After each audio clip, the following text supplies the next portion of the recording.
সিরাজগঞ্জের বেলকুচির চাঞ্চল্যকর ইমন হত্যা মামলার আসামি গ্রেফতার, র্যাব 12 প্রেস ব্রিফিং।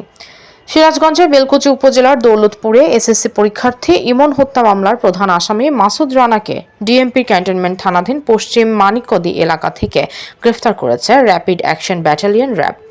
শুক্রবার রাতে র্যাব 12 সিরাজগঞ্জ সদর কোম্পানি এবং র্যাব 4 মিরপুর 1 ঢাকা এর যৌথ আভিযানিক দল আধুনিক তথ্য প্রযুক্তির সহায়তায় তাকে গ্রেফতার করে। তিনি হত্যাকাণ্ডের শিকার হন। এই হত্যাকাণ্ডে অভিযুক্ত 1 নম্বর আসামি মোহাম্মদ মাসুদ রানা, পিতা মোহাম্মদ আশরাফুল ইসলামকে আমরা ঢাকা থেকে ইন্টেলিজেন্স উইং এর সহায়তায় ঢাকা থেকে গ্রেফতার করতে সমর্থ হই। গ্রেফতারকৃত মাসুদ রানা বেলকুচি উপজেলার দৌলতপুর গ্রামের আশরাফুলের ছেলে।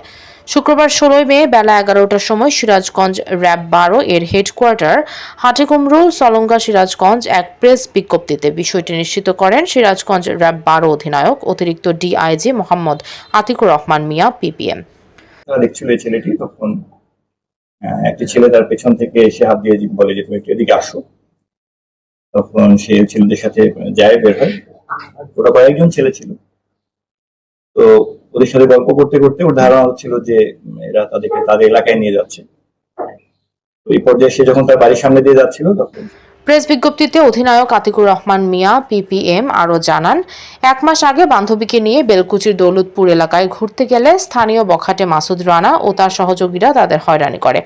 পরে 18 এপ্রিল বিকেলে ইমন তার বন্ধু রাজিম ও রাব্বিকে নিয়ে ঘটনাটি জানতে অভিযুক্তদের কাছে গেলে মাসুদের নেতৃত্বে 6 থেকে 7 জন সশস্ত্র হামলা চালায়।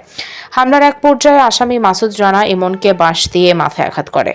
গুরুতর আহত অবস্থায় হাসপাতালে ভর্তি করা হলে 25 এপ্রিল চিকিৎসাধীন অবস্থায় তার মৃত্যু হয়। এই ঘটনায় 27 এপ্রিল নিহত ইমনের বাবা বাদী হয়ে 4 জনের নাম উল্লেখ করে এবং অজ্ঞাতনামা আরও 10 থেকে 12 জনকে আসামি করে বেলকুচি থানায় একটি হত্যা মামলা দায়ের করেন।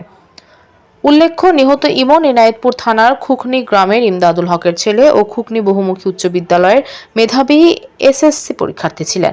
গ্রেফতারকৃত আসামিকে বেলকুচি থানায় হস্তান্তর করা হয়েছে।